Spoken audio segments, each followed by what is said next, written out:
Hello and welcome to Third Eye TV Africa. My name is Joy Malik. The headlines. Defense Headquarters confirms the death of 22 soldiers and over 70 insurgents in military operation in Borno State, northeast Nigeria. Nigeria ramps up military armaments production capacity. Military governor of the Democratic Republic of Congo, North Kivu province, killed in M23 rebel assault. Now let's go on a quick break, and when we return, we bring you the news in detail.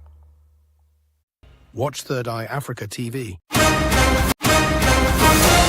for deeper analysis on security situation in Nigeria and beyond. Watch Third Eye Africa TV.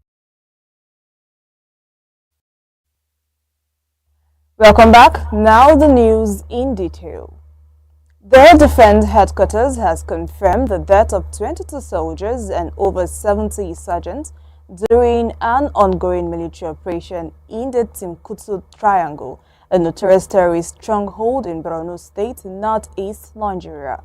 According to the Defense Headquarters, the operation conducted by troops of Operation Hadinkai began on January 16, 2025 and has focused on dismantling terrorist enclaves in the region. Now, in a statement, the Director of Defense Media Operations, Major General Edward Buba, revealed that the operation has resulted in several encounters with insurgents. General Buba added that among the insurgents killed were three high-ranking commanders: the Terrorist Special Forces Commander Talhal, the Operations Commander Malam Umar, and the Brigade Commander Abu Yazid. General Buba, while acknowledging the loss of 22 soldiers, appealed for restraint from the media in publishing the names of the fallen troops to allow formal notifications of their families. Now, the Chief of Defense Staff, General Christopher Musa, has said that the 16 years of counter-Malam Umar and the brigade terrorism operations and anti-banditry war have enabled the military to build local capacity in manufacturing military armaments. Now, he also revealed that military engineers and mechanics can now pick up completely burnt, mine-resistant, ambush-protected vehicle, fix it, and put it back into use. Now, the Chief of Defense Staff, who spoke during an interview on the national television, further noted that in a few years, Nigeria would be a superpower in producing military hardware. According to him, MRAP and Armored Personnel Carriers (APC) are being manufactured locally by the Defense Industries Corporation of Nigeria, DICON, and Nigerian companies like Proforce. General Musa stressed that the signing of the DICON Act last year by President Bola Tinubu has offered the military an opportunity to partner with original manufacturers all over the world for them to come and produce in Nigeria. Still on fighting insecurity, the Imo State Police Command has neutralized 6 Eastern Security Network fighters, including a kingpin Ifeanyi Nanayo, also known as Zuma the Rock, in the Okigwe local government area of the state. Now, the Force Public Relations Officer Assistant Ms. Olumiya Adejobi disclosed these in a statement. He said operatives from the command's tactical unit, following credible intelligence, launched a coordinated operations aimed at locating and dislodging the terrorist hideout. According to Adejobi, prior investigations revealed the involvement in a group in several high-profile crimes, including the attack on the Owerri Correctional Center on April 5, 2021, and the killing of 5 policemen in Okigwe in December 2022, and the burning of around Dizigo Police Station in February 8, 2022.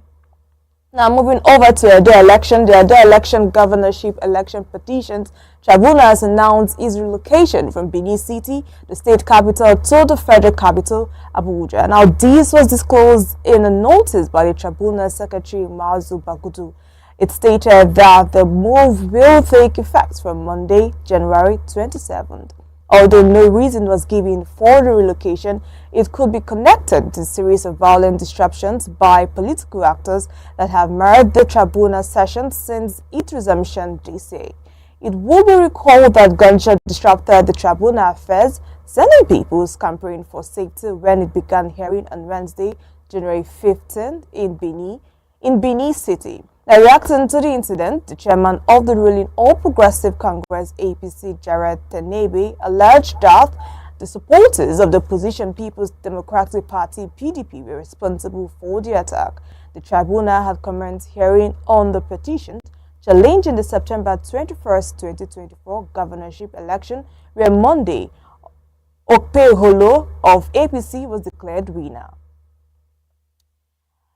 And on the foreign scene, the army in the Democratic Republic of Congo says military governor of the North Kivu province, Major General Peter Krimwami Nkuba, has died from gunshot wounds suffered on the front line during an offensive by M23 rebels. Now, army spokesman Sylvian Ekenge said General Nkuba was wounded on the field and evacuated to the capital, Kinshasa, where he succumbed to his injuries. The rebels are advancing on two fronts near the provincial capital Goma in the nation's turbulent east, where tens of thousands are fleeing, and the UN is warning that the violence could spill into a wider regional war. Already, the DRC has announced that it's severing diplomatic ties with Rwanda, whom it accuses of supporting the M23 rebels. Diplomats said the UN Secretary Council will meet on Monday to discuss the situation. Fighting has flared more fiercely in Congo's mineral-rich east since the start of the year as the Tutsi-led M23 group seized up control of more territory than ever before. M23 takes its name from a March 23, 2009 agreement between the Congolese government and the previous rebels. Now let's go on a quick break, and when we return, newspaper and press review continues.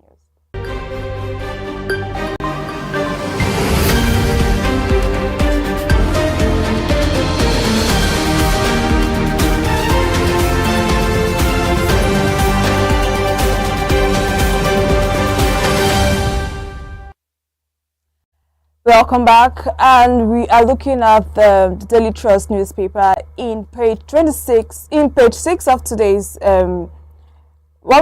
we have how 20 perished in Enugu Tanker fire, and in page 7 we can see $6 billion Mabila project. Federal government Sunrise Power awaits Paris court verdict. And in page 59 we have why Sharia panels are generating controversy in Southwest. Boko Haram kills 22 soldiers, many CJTF. We neutralized over 70 terrorists, military says. And then in page 6 you can also see that 3 killed, many injured as explosion rocks Niger mining sites. And then in Leadership newspaper we have lawyers demand independence of Nigeria judiciary. And today we have a guest joining us, our in-house guest rather, Mr. Udo Etefia. Welcome, sir. Thank you. So we can on the matter of insecurity, we can see that insecurity is on the rise in Nigeria, and just when we heard that 22 soldiers were killed by Boko Haram terrorists, what can you say about the insecurity in Nigeria? Are they actually fighting insecurity, or the insecurity is still on the rise? Yes, as you have rightly noted, insecurity is on the rise, and I think this is contrary to what the authorities have been telling the people, and especially in the Northeast, where the authorities there, the government in the Northeast, have been giving the assurances that things are returning to normal. So when we get to hear this kind of news, when we get to know what has happened, like what the military have just told us, what is in the public view about the death of 22 soldiers, our condolences go to the families of these fallen heroes. And I want to say that it's an indication that the battle against insurgency, terrorists, whatever you call them, is far from being won. And I'm saying this because the governor of Borno State in particular have been given the assurances that things are returning to normal, and as such, his plan had been to return the IDPs, internally displaced people, back to their to their ancestral homes, so that they can engage in normal, lifestyle, normal activities. But when things like this happen, even to soldiers, even to those who are equipped to fight insurgents and terrorism, it's really alarming. And I think that the government or the military should go back to the drawing board and see what can be done in order to checkmate these rising cases of terrorism across, especially in the Northeast. Okay, yes. So we can see cases of where the international bodies supply arms and equipment for our soldiers. Do you think these soldiers are actually using these arms and the equipment to fight the insecurity, or do you think this Boko Haram and these terrorists, they have sponsors that are sponsoring them? Because where do they get these firearms from? Who monetize their group?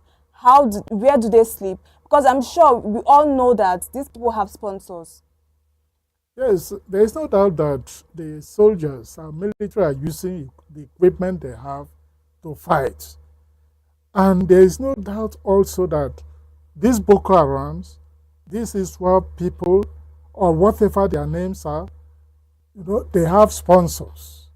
They have sponsors. And sometime, I think some 2 years ago, there was a time that, all the way from United Arab Emirates, certain names were forwarded to the Nigerian authority as those who are sponsoring, insurgency in the country. But these things were not made open. People were not, it was not, the names were not open to the public. And whatever Nigerians do to it, we do not know. Whatever the authorities do to these names, we do not know. And so, I want to believe that there are people who are sponsoring, because this insurgent, the caliber of weapons they come in with cannot just be gotten by. Because as I actually read today, they actually used drones. Yes, they use drones. They use a high caliber kind of military with this thing to attack soldiers. And I think that our military should, as I said, go back to see what can be done. See the method you should use in order to check what is happening. Because perhaps the weapons the soldiers are using can no longer contain them. They should look, modern warfare now, you talk of technology. They should look at ways that technologies can be used to ensure that this insurgency is stamped out. Okay, back then we used to think that Abuja is the safest place to stay in Nigeria. But just when it was confirmed that 5 people were kidnapped in Abuja, in Cuba to be precise, do you think Abuja is becoming a place, a hideout where these terrorists come, get their victims and go to another state? Or do you think Abuja is going to be safe again for we individuals to abide in, to stay in? Because Abuja is turning into something else, as we can see. Like, if care is not taken, Abuja is going to maybe become a place like Borno State, Adamawa State, where we see the insecurities on the rise. I do not want to think that Abuja is going to get to that, because this is the seat of the federal government. This is where the president resides. This is where all the security agencies. So why is it that these people come in and commit their crime and leave, and nothing is being done about it? I think something is being done. Something is being done. And the police, I want to believe, is up to its duties in FCT. And the minister in particular, the other time the minister outlined certain steps that he, as the minister of FCT, in conjunction with the police, is taking to contain the rising cases of kidnapping, in particular in FCT. I don't think Abuja would get to what we have in Borno State. Borno State. Okay. Okay. So now moving over to the Inferno tanker explosion and everything. So it has been on the rise in recent times. Just when in Niger State, over 98 people were killed due to tanker explosion. And then just yesterday again, another tanker explosion in Enugu where 20 lives were claimed. What can you say about it? Whose fault is it? Is it the federal government or what can you say about it? I think it's the fault of everybody. The federal government should come out with stringent measures to see how tankers can be moved without this situation that we are having right now. In some places, this kind of vehicles do not move in the daytime. Yes, only They're at night. moved at night. So, government should come out with a policy, at least to ensure that they move in the night, discharge their products in the night. In the daytime, you shouldn't be seeing tankers, rolling around the cities and where people are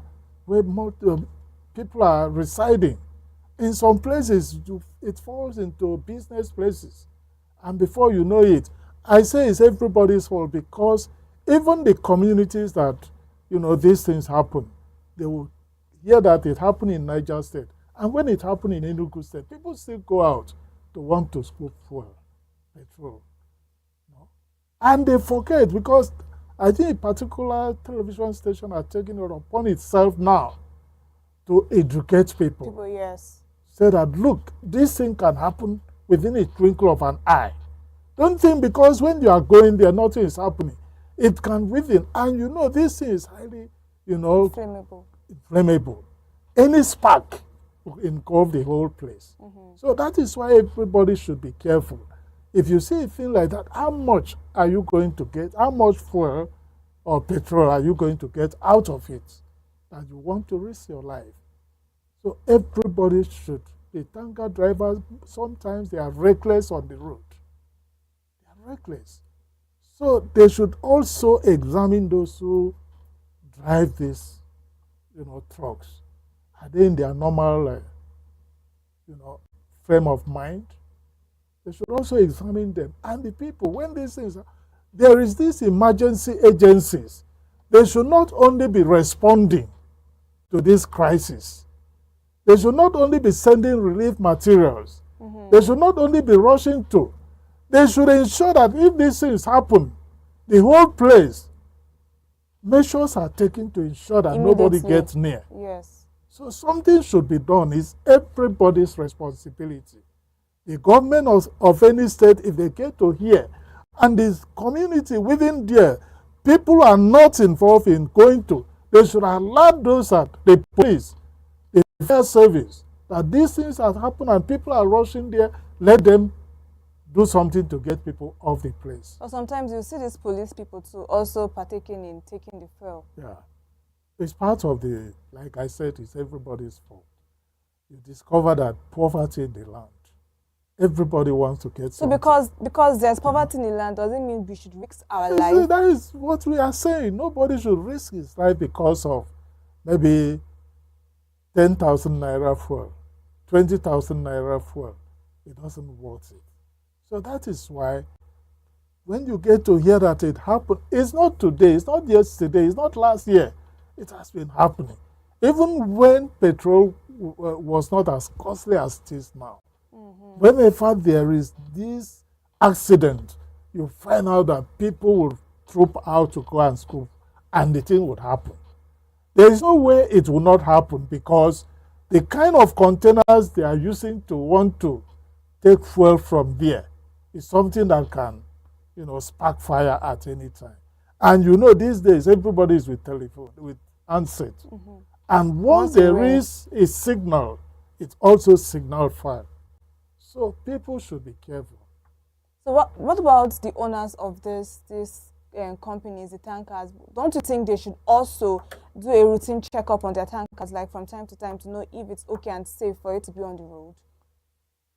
Yes, they should. They should. But also don't forget that the roads are so bad. No matter how good a tanker may be, how good a truck may be. It's not only petroleum trucks. Also, these other trucks are cement. You see them if you travel the highways in Nigeria. You see them, all over because of bad roads. But sometimes there's a particular place in between Enugu State and Kogi State. The road there is so bad. Some kilometers, you see them line up. And any movement, especially during rainy season, they will just fall. And that would block the whole road. And you find out that smaller cars will now be looking for pathways, the bush path to follow, because the main road had been, blocked by these tankers, trucks that have collapsed on the way. So no matter how good the vehicle may be, you find out that the bad road may affect them, may make them to fall. And mostly it's because of bad roads. Because when they get stuck and try to wrinkle themselves out, in the process, something will happen. Okay. Thank you so much. Well, and that's all a newspaper review. Join us same time, same station tomorrow for newspaper and press review. Stay tuned for the next program. Many thanks for watching.